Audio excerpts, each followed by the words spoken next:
Hello and welcome to উদ্বোধন। আশা করছি তোমরা সবাই ভালো আছো। আমরা পি কনস্টেবলের তো টেক্সট বুক থেকে করছিলামই। তো আজকে একটা এসএসসি জিডি কনস্টেবল, যেহেতু ম্যাথ নিয়ে অনেকের অনেক সমস্যা, তো আজকে একটা এসএসসি জিডি কনস্টেবলের টেস্ট চলো দেওয়া যাক, যাতে তোমাদেরও কনফিডেন্সটা একটু বাড়বে। আর তাতে যদি তোমাদের একটু সুবিধা হয়, যেহেতু পরীক্ষা চলছে, তো তার জন্যই এই ভিডিওটা করা। তো চলো শুরু করা যাক, স্টার্ট করি। কুড়িটা প্রশ্ন 20 মিনিটে।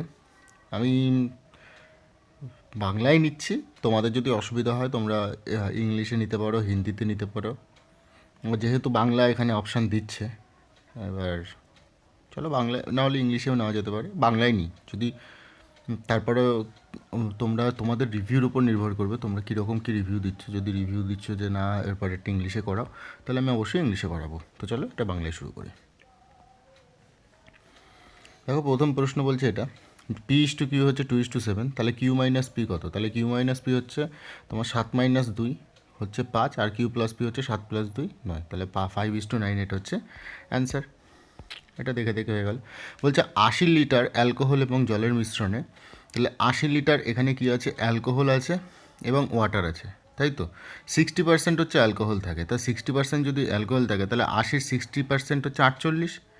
আর তাহলে তোমার এইখানে তোমার 40% কত হবে? ওয়াটার, মানে 32, তাই না? 32 মানে 80 × 60/100। এবার বলছে যদি এই মিশ্রণে X লিটার জল যোগ করা হয়, তাহলে নতুন মিশ্রণে অ্যালকোহলের শতাংশ 40% হয়ে যায়। তাহলে এটা 40% যদি হচ্ছে, তাহলে এটা হয়ে যাবে কত? 60%। এবার দেখো এটা কাটবে, এটা হলে 2, এটা হলে 3, তাহলে 2-এর ভ্যালু কত? 48, তার মানে 24 গুণ। তাহলে 3 × 24 এখানে কত হওয়া উচিত? এটা 72 হওয়া উচিত, 72 হওয়া উচিত। রয়েছে কত? 32, তাহলে কত লিটার যোগ করলাম? 40 লিটার যোগ করলাম। বোঝা গেল? নেক্সট প্রশ্ন বলছে একটি পণ্য X% লাভে 875 টাকায় বিক্রি হয়। একই পণ্য 896 টাকায় বিক্রি হলে লাভ আগের চেয়ে 3% বেশি হয়।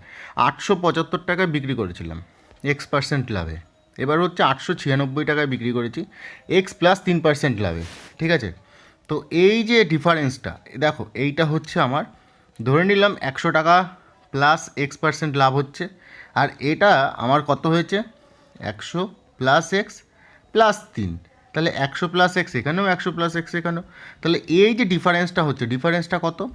21 টাকার যে ডিফারেন্স, এটা 3%-এর জন্য না, তাহলে 3% 21, তাহলে 1% হচ্ছে 7 টাকা। তাহলে 100%-এ কত হবে? 100%-এ হবে তোমার 700 টাকা। 100%-এ হবে কত? 700 টাকা। তো 700 হচ্ছে তোমার সিপি, 700 হচ্ছে তোমার সিপি, বিক্রি করেছে কত? 875 টাকায়। তাহলে এক্সের মান কত? তাহলে 700 টাকা হচ্ছে সিপি, 875 টাকায় বিক্রি করেছে, তার মানে 175 টাকা লাভে বিক্রি করেছি। কতর ওপর? 700-র ওপর, ইন্টু 100। তো 100-র 0, 700-র 0 কেটে গেল, 7 দিয়ে কাটলে এটা 7 দুগুণে 14, 5 7 35, তাহলে 25%। তো এক্সের তো পার্সেন্টে আছে, যেহেতু এক্স পার্সেন্ট আছে, তাহলে এটা হবে 25%, ঠিক আছে। নেক্সট প্রশ্ন বলছে একটি নির্দিষ্ট কাজ করার জন্য এ বি এর থেকে 40% বেশি দক্ষ। তো এ বি এর থেকে 40% বেশি দক্ষতা। 40% মানে কি? 40% মানে হচ্ছে 2/5। তাহলে বি যদি হয় 5, তাহলে এ হবে 7। এই যে এটা বেরোলো, এটা আমার বেরোলো এফিসিয়েন্সি রেশিও, ঠিক আছে। এবং সি বি এর থেকে 25% কম দক্ষ। সি বি এর থেকে 25% কম দক্ষ। আরে 25% মানে কি হয়? 25% মানে হচ্ছে 1/4। তাহলে বি যদি 4 হয়, তাহলে সি হবে সি হবে 3, তাই তো। তাহলে এইখানে দেখো, এটা তোমরা যদি না বুঝতে পারো, এখানে 5 নিয়ে নেবে আর এখানে নিয়ে নেবে 4, তাহলে 4 সাথে কত? এটা 28, এটা 4 5 20, আর এটা 3 5 15। এইটা হচ্ছে আমার নতুন এফিসিয়েন্সি, এটা যেটা বেরোলো এটা হচ্ছে আমার নতুন এফিসিয়েন্সি, ঠিক আছে। এটা 15, ঠিক আছে। এবার বলছে তারা 20 দিনের মধ্যে কাজটি সম্পূর্ণ করতে পারে একসাথে কাজ করলে। তাহলে একসাথে যদি কাজ করছো, তাহলে আমি টোটাল ওয়ার্কটা বার করবো কীভাবে? এফিসিয়েন্সি ইন্টু তোমার হচ্ছে কত দিন, ডেজ। তাহলে এফিসিয়েন্সি দেখো কত? 28 + 20, 48 + 15, 63। তাহলে 63 ইন্টু 20 দিন, টোটাল আমার বেরিয়ে যাবে কত? 1260। 1260 দিনে করতে পারি। তাহলে বলছে বি এবং সি এই কাজটা আমি কত দিনে করতে পারবে, তাই তো। বি এবং সি এই কাজটা কত দিনে করতে পারবে একবার দেখিনি। 28 + 20 + 15, হ্যাঁ 63। তাহলে দেখো 1260 কাজ রয়েছে। এবার দেখো 1260 কাজ রয়েছে, 1260 কাজ রয়েছে। এই কাজটা কারা করবে? বি এবং সি করবে। তাহলে বি এবং সি কত? 20 + 10 হচ্ছে 35। 35 কতদিনে একই কাজে 2/3 সম্পূর্ণ করবে? তাহলে 2/3 তৃতীয়াংশ, 2/3 সম্পূর্ণ করবে। তাহলে 2/3, তিনটা না পড়ছে না, যাই হোক। তো শুরু করি কাটাকুটি। তাহলে 1260, দেখো 3 দিয়ে যদি কাটি 1260কে, তাহলে 3 4 12, 420। 7 দিয়ে কাটলে এটা 5 7 35, 7 দিয়ে কাটলে 6 7 42, 6 5 দিয়ে কাটলে এটা 12। তাহলে 12 আর এখানে 2, 12 দুগুণি 24। তাহলে 24 হচ্ছে আমার অ্যান্সার। ঠিক আছে। নেক্সট হচ্ছে একটি মেশিনের মূল্য 5,000 টাকা, সরি 50,000 টাকা। এর মান প্রথম বছরে 10%, দ্বিতীয় বছরে 20% এবং তৃতীয় বছরে 40% অবমূল্যায়িত। অবমূল্যায়িত মানে ডেপ্রিসিয়েশন, মানে কমলো। প্রথমে 50,000 টাকা ছিল, তারপর কমছে। প্রথম বছর 10% মানে 90%, 90/100। তারপরের বছর 20% মানে 80/100। আর তারপরের বছর 40% মানে হচ্ছে 60/100। যেটা কমলো সেটাই ডাইরেক্ট করে দিলাম। 3 বছর পর মেশিনের মূল্য কত হবে? তাহলে 1 2 3 4 5 6, 1 2 3 4, 4টে কাটলাম, 5 6 কেটে দিলাম। এবার জাস্ট গুণ করব। 6টা 48, 48 ইন্টু 5 করলে 240, 240 ইন্টু 9 করলে হচ্ছে তোমার 21,600। ঠিক আছে। 24 ইন্টু 9, 4 নং 36, 6 হাতে আমার 3, 9 2 18, 19 20 21, 21,600। ঠিক আছে, এইটা হচ্ছে তোমার অ্যান্সার। নেক্সট প্রশ্ন হচ্ছে একটি 6 সেমি ব্যাস বিশিষ্ট অর্ধগোলকের আয়তন নির্ণয় করো। তো অর্ধগোলক মানে হচ্ছে স্পিয়ার, এরকম হবে অর্ধগোলক। ব্যাস, ব্যাসার্ধ না কিন্তু ব্যাস। তাহলে টোটালটা হচ্ছে 6, তাহলে ব্যাস কত হবে? এইটুখানি। রেডিয়াস কত হবে? 3, তাই না? তো আয়তন বার করতে বলেছে। আয়তন যদি বার করতে হয় তাহলে আয়তন মানে কি? আয়তন মানে হচ্ছে ভলিউম। তো ভলিউম হচ্ছে 2/3 পাই আর কিউব। তা আর এর মান হচ্ছে 3, তার কিউব। তা দেখো 2/3 ইন্টু পাই ইন্টু 3 কতবার? 3বার। 1 2 3, একটা 3-এর জন্য একটা 3 কাটলো। 3 3 9, 9 2 18। তাহলে 18 পাই হচ্ছে এটার অ্যান্সার, 18 পাই। ঠিক আছে। নেক্সট প্রশ্ন বলছে রাহুল তার আয়ের কিছু অংশ ব্যয় করে এবং অবশিষ্ট অংশ সঞ্চয় করে। তার ব্যয় এবং সঞ্চয়ের অনুপাত হচ্ছে 5:4। তাহলে এটা হচ্ছে এক্সপেন্সেস, ব্যয়। এক্সপেন্সেস হচ্ছে 5 আর সেভিংস হচ্ছে 4। তার মানে ওর ইনকাম কত? ইনকাম তো নয় টোটাল, তাই না? রাহুলের আয় হচ্ছে 36,000 টাকা, তাহলে 9-এর ভ্যালু 36,000 টাকা। কত গুণ? এটা 4,000 গুণ। তাহলে তার ব্যয়ের পরিমাণ কত? ব্যয়ের পরিমাণ 4,000 করলে কত হবে? এটা 5 ইন্টু 4,000 করলে 20,000 টাকা। নেক্সট প্রশ্ন, একটি বাসের সাথে একটি ট্রেনের গতিবেগের অনুপাত হলো 15:27। এছাড়াও একটি গাড়ির 9 ঘন্টায় 720 মিটার দূরত্ব অতিক্রম করে। বাসের সাথে ট্রেনের অনুপাত হচ্ছে 15:27। ঠিক আছে। আর বলছে একটি গাড়ি 9 ঘন্টায় 720 কিলোমিটার দূরত্ব অতিক্রম করে। তাহলে এর গতিবেগ কত? 80 কিলোমিটার প্রতি ঘন্টা। কেন 720/9 করলে 80 কিলোমিটার প্রতি ঘন্টা। এবার বলছে বাসের গতিবেগ গাড়ির গতিবেগের 3/4। বাসের যে গতিবেগ গাড়ির গতিবেগের 3/4। তাহলে এটা হচ্ছে 80-র 3/4 সমান সমান কি? এটা 15। তাহলে 4 দিয়ে কাটলে এটা 20, 3 20 কত? 60। এই 60টা কি? 15-র ভ্যালু, মানে 4 গুণ। তাহলে বলছে ট্রেনটি 7 ঘন্টায় কত দূরত্ব অতিক্রম করবে? তাহলে ট্রেনের গতিবেগ কত? ট্রেনের গতিবেগ হচ্ছে 27 ইন্টু 4। 27 ইন্টু 4 করলে আমার বেরোবে 4 7 28-এর 8, হাতে আমার 2, 4 2 8 9 10, 108। এটা হচ্ছে গতিবেগ, 108 হচ্ছে গতিবেগ। তাহলে এটা 4 ঘন্টা 7 ঘন্টায় কত দূরত্ব অতিক্রম করবে? তাহলে 108 ইন্টু 7, তাহলে কত হবে? 756। গুণ করলে হয়ে যাবে। তাহলে এটা হচ্ছে অ্যান্সার। ঠিক আছে। যদি না বুঝতে পারো একদম ভালোভাবে আস্তে আস্তে দেখো ভিডিওটা, ভালো তোমাদের এই সুবিধা হবে। বলছে একটি ছেলে 6টা পার 1 টাকা দরে ক্যান্ডি কিনেছে এবং 20% লাভ অর্জন রেখে তাকে 1 টাকায় কটি ক্যান্ডি বিক্রি করতে হবে। দেখো 6 টাকা দরে 1 টাকায় ক্যান্ডি কিনেছে, তাকে যদি 20% লাভে বিক্রি করতে হয়, তার মানে এটা 120%-এর ভ্যালু। তাহলে 100%-এর ভ্যালু 5টা ক্যান্ডি ওকে বিক্রি করতে হবে 1 টাকায়। ঠিক আছে, তাহলেই ওর লাভটা থাকবে। নেক্সট প্রশ্ন বলছে একজন ব্যক্তি 10 কিলোমিটার প্রতি ঘন্টা গতিবেগে তার বাড়ি থেকে অফিস যান এবং 15 কিলোমিটার গতিবেগে অফিস থেকে বাড়িতে আসেন। তাহলে গড় গতিবেগ কত? তাহলে 10 ইন্টু 15 ইন্টু 2 বাই 10 + 15 মানে হচ্ছে 25। 5 দিয়ে কাটলে 5, 5 দিয়ে কাটলে 2, 5 দিয়ে কাটলে এটা 3। তাহলে 3 দুগুণি 6, 6 দুগুণি 12। নেক্সট প্রশ্ন হচ্ছে এ এবং বি ট্রেনের দৈর্ঘ্যের অনুপাত হচ্ছে 5:3, তাহলে এ এবং বি ট্রেনের দৈর্ঘ্যের অনুপাত হচ্ছে 5:3, মানে ট্রেনের দৈর্ঘ্য, ঠিক আছে, ডিস্টেন্স। এবার বলছে তাদের গতিবেগের অনুপাত হচ্ছে 2:3, এটা হচ্ছে তোমার দৈর্ঘ্য ডিস্টেন্সের অনুপাত, আর গতিবেগের অনুপাত হচ্ছে স্পিড অনুপাত হচ্ছে 2:3। বলছে বিপরীত দিকে চললে এ ট্রেনটি বি ট্রেনকে অতিক্রম করতে 2.5 মিনিট সময় নেয়, বিপরীত দিকে চললে মানে একে অপরের দিকে চললে, ঠিক আছে। তাহলে বলছে একটি স্থির খুঁটিকে তোমার হ্যাঁ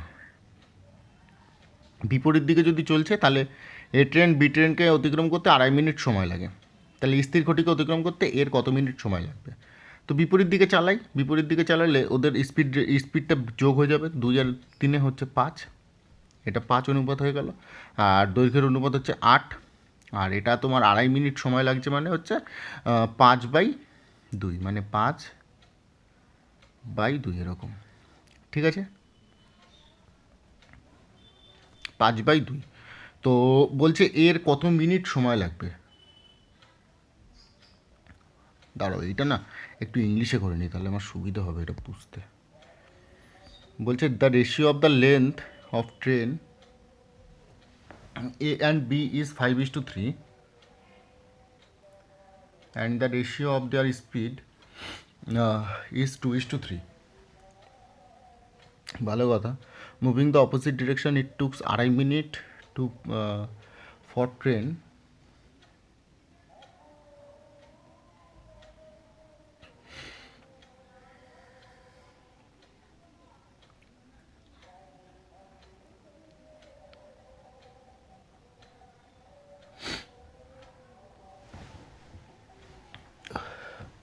তো চলো এটা দেখি কীভাবে করা যেতে পারে।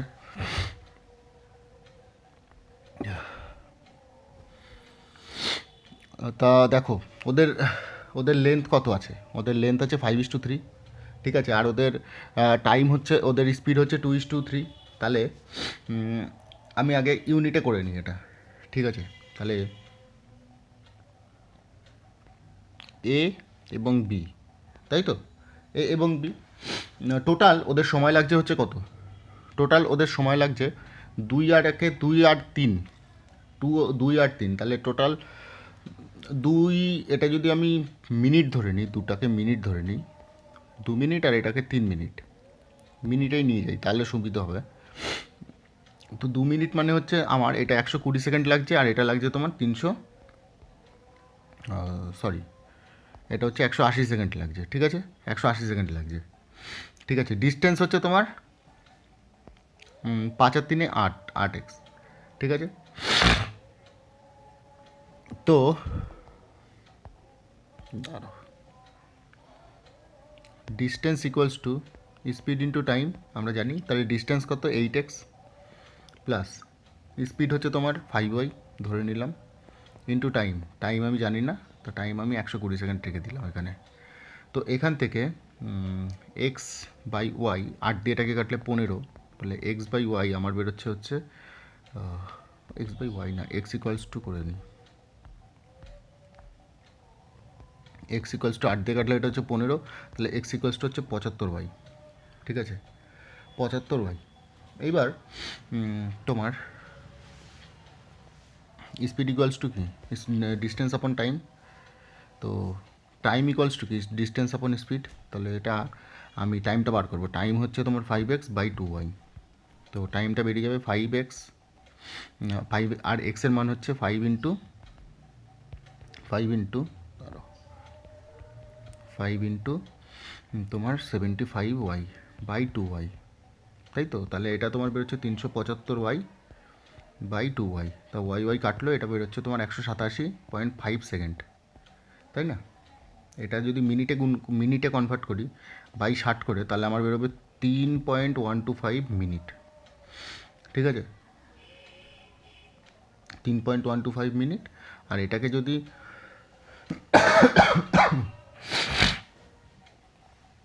সরি আমি যদি 0.125টাকে তোমার এই 1.125টা মিনিটটাকে আমি সেকেন্ডে কনভার্ট করে নিই, তাহলে আমার বেরোবে 7.5 সেকেন্ড, 7.5 সেকেন্ড, তাহলে 3 মিনিট 7.5 সেকেন্ড বা 125/32, ঠিক আছে। নেক্সট প্রশ্ন, বাংলায় নিয়ে নি, এটাই না অনেকটা টাইম লেগে গেল। যাই হোক, অঙ্কটা দিয়েছেও মানে কীরকম একটা, যাই হোক 1720 টাকা প্রতি বছরে 10% চক্রবৃদ্ধি সুদের হারে 2 বছর পর সুদ আসল কত?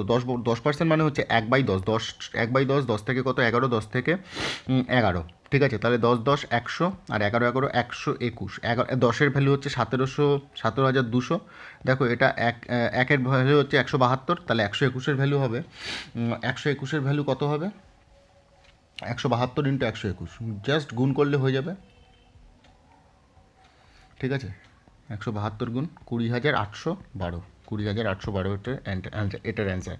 বলছে এ বি সি পৃথকভাবে 3 দিন 12, 10 এবং 15 দিনে কাজটি সম্পূর্ণ করে। এলসিএম হচ্ছে 60, এটা হচ্ছে 5, এটা হচ্ছে 6, এটা হচ্ছে 4, ঠিক আছে। 3 জন একই সাথে কাজ করে, 3 দিন পরে বি এবং সি কাজ ছেড়ে দিয়ে চলে যায়। 3 দিন পরে, তো 3 দিন পর্যন্ত তো তারা একসাথে কাজ করেছে, তাহলে 5 আর 6 আর 5 11, 11 আর 5 11 আর 4 কত? 15, 15 × 3, 3 15 45 ইউনিট কাজ করেছে, তারপরে চলে গেছে। তাহলে 15 ইউনিটটা কে করবে? এ একা করবে, তাহলে 5 দিয়ে কাটবো, কত দিনে হবে? এ দ্বারা 3 দিনে, ঠিক আছে। নেক্সট প্রশ্ন হচ্ছে ঘরে স্থাপন করা যেতে পারে এমন দীর্ঘতম খুঁটি নির্ণয় করুন। তাহলে এটা কিচ্ছু করার নেই, 30-এর স্কোয়ার প্লাস 15-এর স্কোয়ার প্লাস 10-এর স্কোয়ার 30-এর স্কোয়ার, এটা হচ্ছে তোমার লংগেস্ট রড কিউবয়েডের। তো length square plus breadth square plus height square, ঠিক আছে। তো এটা হচ্ছে 900 প্লাস 225 প্লাস 100, তো 900 আর 1 হচ্ছে তোমার 1000, তাই তো? হ্যাঁ, 900 প্লাস 100 হচ্ছে 1000, 1000 আর 15 হচ্ছে 225, তাহলে 1225, 1225 যদি আমি রুট থেকে বার করি, তাহলে এটা হচ্ছে 35 মিটার। নেক্সট হচ্ছে একজন ব্যক্তি তার সম্পদের 2/7 ভাগ তার স্ত্রীকে দিয়েছিলেন। অবশিষ্ট সম্পদের, দেখো সব থেকে ভালো হচ্ছে এই যে ফ্র্যাকশনগুলো আছে না, 7, তারপরে 3 আর 3, এইগুলো গুণ করে দাও। 3 7 21, 3 21 হচ্ছে 63, তাহলে টোটাল হচ্ছে 63 হলে 2/7 তার স্ত্রীকে দিয়েছিলেন, তাহলে 63 × 2/7, তাহলে 7 নং 63, 9 দুগুণে 18, তাহলে 18 হচ্ছে ওয়াইফকে দিয়েছিল। অবশিষ্ট থাকে কত 63 থেকে?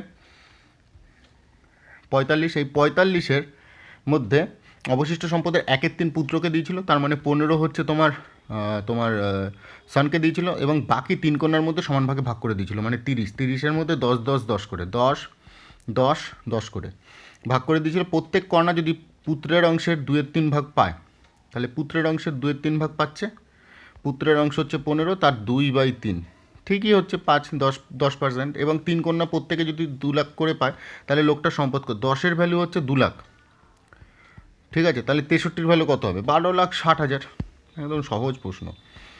19,881, ঠিক আছে। এই যে এই 19,881 এর বর্গমূল কত? তো বর্গমূল যদি নির্ণয় করতে হয়, তাহলে 19,881 এটা রুট ওভার করতে হবে। এই যে 19,800, এটা হচ্ছে 14,196, আর তারপরে হচ্ছে 1, তাহলে 141 হচ্ছে তোমার অ্যান্সার, ঠিক আছে। নেক্সট হচ্ছে তোমার একটি পণ্য 10% ছাড়ে বিক্রি করা হয় এবং নগদ অর্থ প্রদানে 40% অতিরিক্ত 2700 টাকা নগদ পরিশোধ করে এবং পণ্য কিনে থাকেন, তাহলে পণ্যটির ধার্য মূল্য কত? ঠিক আছে। অনিতা যদি 2700 নগদ পরিশোধ করে থাকেন, ঠিক আছে, তাহলে ধার্য মূল্য কত? তো দেখো এটা 10% ছাড়ে বিক্রি হয় এবং নগদ অর্থ প্রদানে 40% অতিরিক্ত ছাড় কিন্তু, ঠিক আছে। তো প্রথমে হচ্ছে 60%, তো 2700, তো একের ভ্যালু হচ্ছে 4500, এই 4500 হচ্ছে 90%-এর ভ্যালু 4500, তাহলে 100-র ভ্যালু হচ্ছে 5000, এটা হচ্ছে 5000 অ্যান্সার। নেক্সট প্রশ্ন হচ্ছে এটা জাস্ট গুণফল কত? তো এটা হচ্ছে এক্স স্কোয়ার দ্বারা পরের অঙ্কটা যাই, এই অঙ্কটা না লাস্টে দেখে নেব। বলছে নিচের কোন ভগ্নাংশের মান সব থেকে বেশি? তো 3/5 যদি করি 0.6 বেরোচ্ছে, ঠিক আছে। 5/7 করলে আমার বেরোচ্ছে 0.71, আর 7/9 করলে আমার বেরোচ্ছে 0.77, আর 9/11 করলে আমার বেরোচ্ছে 0.81। তো কোনটা বেশি সব থেকে বড়? কোন ভগ্নাংশের মান সব থেকে বেশি? তো এইটা হচ্ছে সব থেকে বেশি। নেক্সট হচ্ছে পিউ এবং টিটু একই সময় একই জায়গায় বিপরীত থেকে হাঁটা শুরু করে এত, তাহলে কতক্ষণ পরে তারা পরস্পরের থেকে 10 কিলোমিটার দূরে থাকবে? একজন 5 আর একজন 2। তো যদি 1 ঘন্টায় যায় তাহলে 7, তাহলে 1.5 ঘন্টায় যদি যায় তাহলে হচ্ছে 10.5, তাই তো 1.5 ঘন্টা। এটা হচ্ছে 1.5 ঘন্টা হবে। এবার লাস্ট অঙ্কটায় আসি। আচ্ছা, ভগ্নাংশের মান সব থেকে বড়, এদের মধ্যে সব থেকে বড় তো 0.81, হ্যাঁ এটাই তো বড় ছিল। আর এটা দেখো, এটার গুণ করব, গুণ করলে কত হবে, x square plus x b plus a x plus a b, এরকম হচ্ছে x square plus x b, তো x square plus x common নিল, a plus b plus a b, মানে এইটা হচ্ছে তোমার অ্যান্সার। ঠিক আছে, আর ব্যাস এই হচ্ছে তোমার 20টা হয়ে গেল। তো এইবার সাবমিট হয়ে যাবে, অটো সাবমিট হয়ে যাক। অটো সাবমিট হয়ে গেলে দেখো 20টা প্রশ্ন ছিল আমাদের, একটা অঙ্কে কিন্তু মোটামুটি 3 থেকে 4 মিনিটের মতো সময় লেগে গেছে, ওই একটা ধ্বজা মার্কা অঙ্ক। তো তারপরেও দেখা যাক আমাদের কত আসে। ঠিক আছে, কত আসলে মোটামুটি তোমাদেরও তাহলে একটা কনফিডেন্স থাকবে যে না আমরাও করতে পারি। 20টা প্রশ্ন অটো সাবমিট হয়ে যাবে এক্ষুনি, কিচ্ছু করার নেই এটা। ঠিক আছে, এই দেখো, এই বাবা কোনটা ভুল হয়ে গেল আবার, দাঁড়া, এই রে মেরেছিলাম তো এটা ঠিকই নয়, এ রে, ও আচ্ছা, সাবমিটের সময় না এটা ফট করে পড়ে গেল না, আমি খেয়াল করলাম না, আমার হাতটা চলে গেছে। যাই হোক, সাবমিটের সময় এটা 3/5 চলে গেছে, তো 9/11 এটাই অ্যান্সার হবে, 0.81 যেটা আমি বার করেছিলাম। তো এটা জাস্ট দেখানোর জন্য।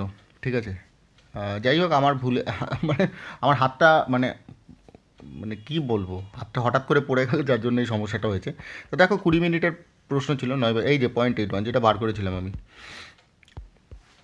তো যাই হোক, এই হচ্ছে তোমার পেপার, আমি তোমাদের করে দেখালাম। দেখি এবার র্যাঙ্কটা কত আছে আমাদের। র্যাঙ্ক মোটামুটি অনেকটা কাছেই থাকার কথা, 1670 আমাদের চলে আসতো, পুরো 20-20 আসতো। তো অ্যাভারেজ মার্কস দেখো 19.42, 1,45,807-এর মধ্যে আমাদের স্কোর হচ্ছে 1670। তো 40-40 আসতো, সেখানে আমাদের নিজেদের ভুলের জন্য হাতটা লেগে যাওয়ার জন্য সেখানে 40-40 আসলো না, একটা কমে গেল। তো এই ছিল ভিডিওটা যদি ভালো লাগে তাহলে অবশ্যই বন্ধুদের সাথে শেয়ার করো, আর চ্যানেলটাকে সাবস্ক্রাইব করে নিও। এসএসসি জিডি তোমরা একদম নির্দ্বিধায় যাও পরীক্ষা দিতে, বিন্দাস হবে, ফাটিয়ে হবে পরীক্ষা। খুব ভালো থেকো, খুব ভালোভাবে পরীক্ষা দাও। অল দ্য বেস্ট সবাইকে।